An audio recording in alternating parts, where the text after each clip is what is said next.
Well, All welcome to right, another all episode. right. Yeah. Welcome to another episode of You Can't Make This Shit Up. Uh, that's David in South Carolina, and I'm Joel here at the campus of UCF here in Central Florida, the best part of our country, as far as I'm concerned. And we All got right, the all right, right. we got the right leadership in place for this moment of time. So, David, we're going to be talking about my favorite subject. I think what this is what I think what this is they're really trying to get me to be, to get on their side of guns because it's like we talk about guns so frequently. It's like maybe we can influence them by, you can't make this shit up. But let me get started. When there are more firearms, there are more firearm suicides, said Michael Anestis, the executive director of the New Jersey Gun Violence Research Center. According to a recent study of the Center of Disease Control and Prevention, the rate of suicides involving guns in the United States has reached the highest level since officials began tracking it more than 50 years ago. And we are going to explore this epidemic and have a discussion about it. Go, David. Mhm. Let's see. What do you got? Well, from a personal point of view, I suffer from depression about 10 years ago, roughly. And I was at my lowest point at that time. I was on the heels of a separation and a divorce. I was looking at, losing just about everything. And it was a struggle. I had mental health professionals come and intervene, family intervene. My girlfriend at the time, who is now my fiance, she intervened, and it was a process to get out of that depression. And if I had access to a weapon of any kind, not just a firearm, but of any kind, would I have gone further and self deleted myself? Again, I was at the lowest I've ever been in my life, and I considered that as an option.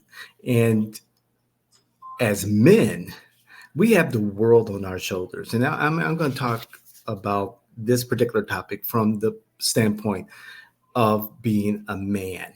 You and I, being men, having the responsibility of the world on our shoulders. That's what men were built for. We were built to lead, provide, and protect.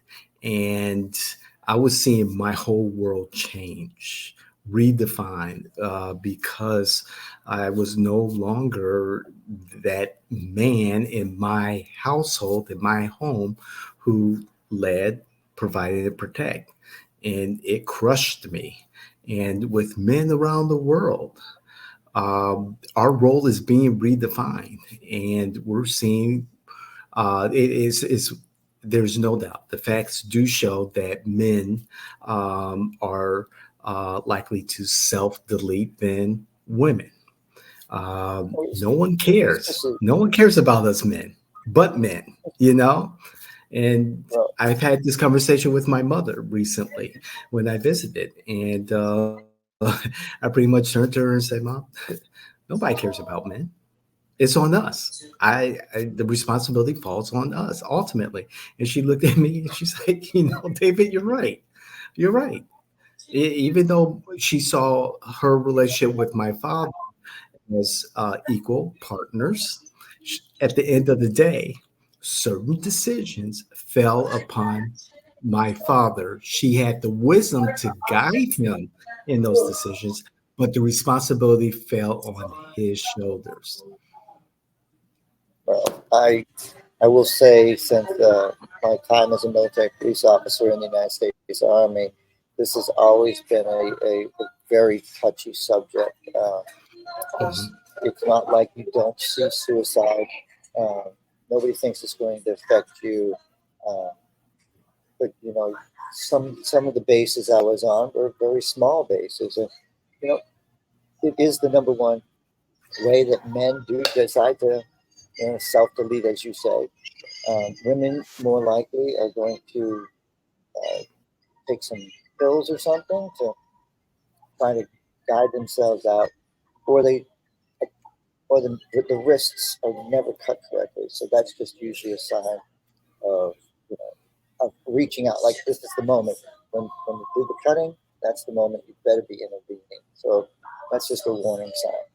There are no warning signs. Depression is, it can come in all different shapes and sizes. I collapsed my lung in Panama, and I collapsed my lung in Washington, D.C., the other one. I was told it would most likely happen. There's over 75% chance, and Mm-hmm. I thought I'd be very prepared for it. But the recovery from my second collapsed lung was totally different than my first, and it put me in. I was lethargic. I just didn't want to do anything. I didn't feel like I deserved it. Why me kind of thing. And I didn't have that the first time. I didn't have all those feelings the first time. I was just overwhelmed. So depression comes in several different forms. I believe I believe at that time that was depression. Did I get out of it? Yes. Did I get out of it without medication? Thank God I did. But I was an MP. Would I have even sought attention? Would I have sought attention? I'm an MP. I'm a man. This is not, I'm not allowed to be depressed. I'm supposed to do this. People don't. People don't realize. And I tell the psychologists or the doctors of mental health. I say they ask an incredibly. They're always going to ask you if you've had thoughts or harming yourself or somebody else. They're going to ask it. Mm-hmm. And I said, before you ask it, listen, you're not human if you haven't thought about it. So I'm not going to come in here and lie.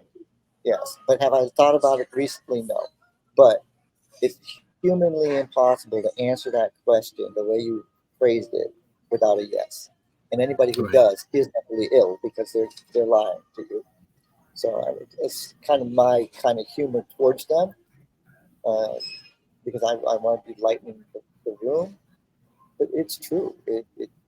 You don't realize what your responsibility is.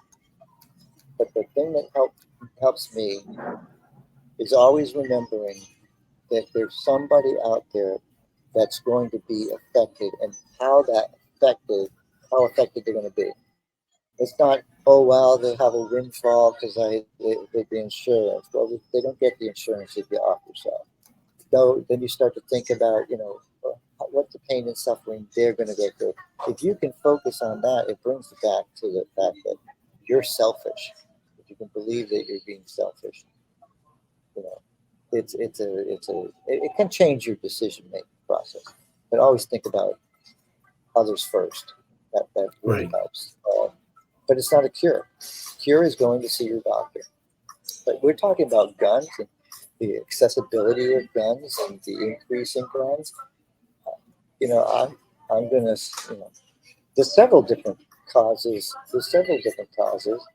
And I think the biggest one we should be aware of is, the economic situation of people.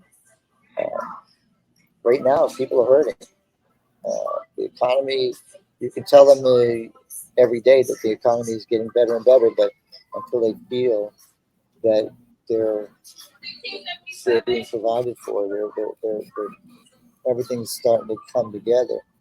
But not knowing what the prices are going to be on your fuel prices have gone up, your food prices have gone up, your housing issues are out of control, businesses shutting down because they can't afford their rent.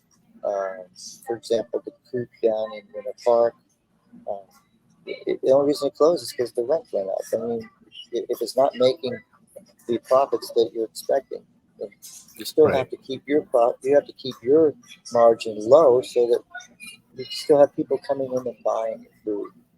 So there's several different things, but I will say you don't buy a gun to off yourself. Like, you don't buy it to, you don't buy it to die.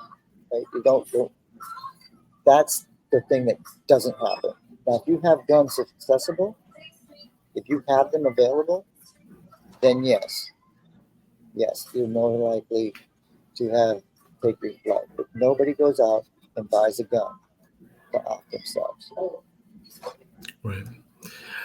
Dr. Michael Anestis of the New Jersey Gun Violence Research Center is starting a program where they would train barbers, faith leaders, bartenders, and even divorce lawyers on how to help promote those options to people who are discouraged. Uh, Much like, going to hold your car keys when you had too much to drink. This effort is to, bring education to the community and help prevent self-deletion in our communities. And since the pandemic, we're seeing more women, more people of color, more Black and Hispanic gun owners or future gun owners buy firearms. So, with higher gun ownership, we're likely to see higher rates of self deletion. Hopefully, that will change. But this effort in New Jersey, it's a good start. It's unique. It's a very good start. But it is important that we do address this. And specifically, this is a public service announcement to men. Men, talk to one another, seek out help if you find yourself in the trenches of depression. Uh, if there is turmoil, seek out that help. And if you need resources, they're available. You can Google it. You can reach the Suicide and Crisis Lifeline.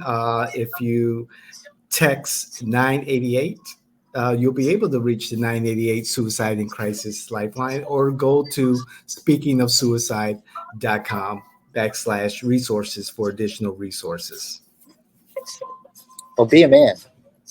Be a man. See, it's more of a being a man if you seek help than it is to think you're macho enough to beat this yourself. Okay, that's being a man.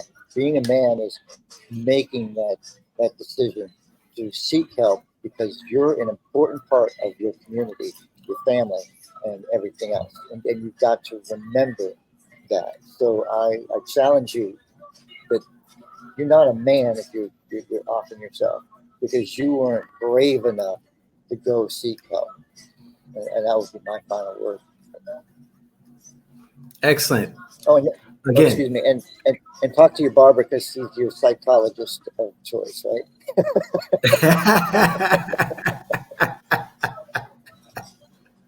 Indeed.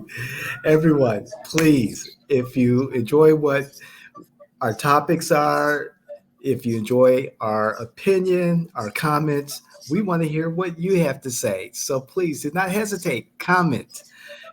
Let us know what you think. And please share this content with your friends, with your families, with other politicos, with wannabe politicos, with electeds. We're all over the major socials. So please like, share, and hit the notification bell when you can. We are your political innovators. That's Joel Hawksley. I'm David Washington. We're Jay in Washington. This is the Jay in Washington Network. We appreciate everything. You're our community. Let's grow it. Thank you.